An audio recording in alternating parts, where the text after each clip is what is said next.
In Durban, local artists have been feeling the pinch. Our reporter Lethiwe Mdluli caught up with one and joins us now. Lethiwe, we're going around the country and taking a look at the financial crunch that people are feeling. What's the situation in Durban? Well, I'm shortly going to be speaking to an artist who says that he has been badly affected by the pandemic since last year. He's telling me that artists have been battling to book any gigs. We did speak to a few artists last year who told me that since the pandemic, a lot of clubs, a lot of retail places have been closed, and as a result, there's no money coming in for them. But this morning, I was actually outside a SASSA office in Phoenix, and I was speaking to the people there who are waiting in the queue to register and apply for grants because of the lack of jobs that are, they're not finding jobs basically, and they were telling me that it's been a very hard year for them. They have tried to look for jobs, but there simply just aren't any jobs in the country. I'm now joined by Blessing Xaba, who is an artist.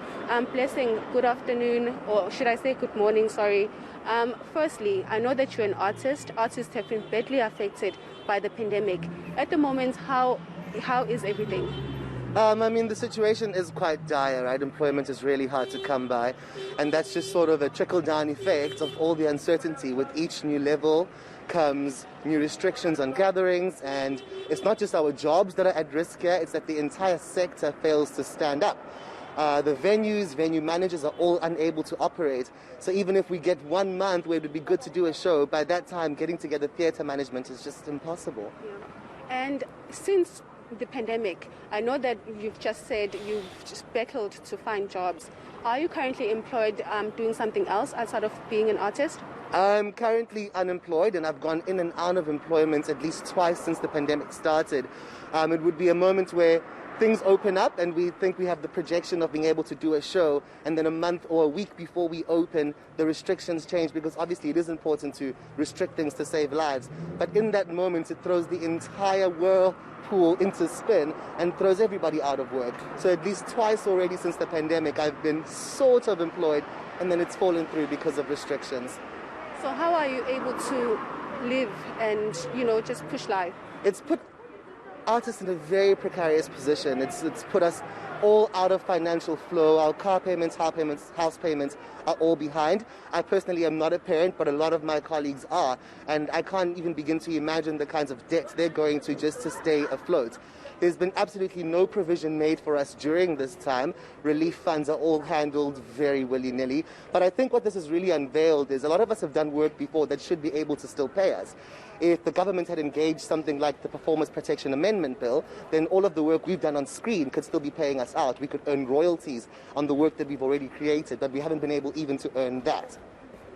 What would you like government to do, especially for you in the industry? Number one, we need to recognize the work that we've already done. I know a lot of people in government, a lot of the stakeholders are capitalists themselves. They have stakes in huge businesses. They know exactly how royalties work. We have made work and created work that sits on online platforms, that sits in spaces where people still consume it, but artists cannot get their money from it. We've already put in work to make sure that when days are like this, we should be able to have sustenance. But also we need to engage more strategically about how to make spaces open, how to have safer. We have gardens and public spaces, public parks galore. If we could get together and get a strategy on how to make those places safe to attend for audiences, artists and the entire event sector could stand up once again. Do you have a side hustle just to basically make money? Side hustles in artistry are always there, but we are unable to teach. We are unable to gather in any form.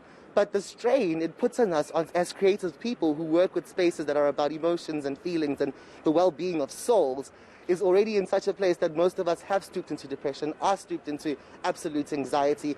The space itself is less conducive to being creative. So side hustles are there, but more as a form of desperation. Thank you so much. Thank you for having me.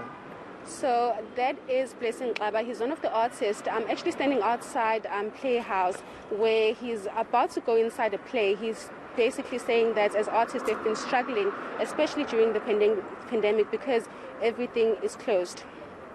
Well, Letiwe, thank you for bringing us that story. It seems like the people who work in the arts and culture environment are really crying out for help, and we're hoping that somebody's listening and they'll be able to give them a hand with some of those points that Blessing mentioned. Letiwe Mdluli is out in Durban.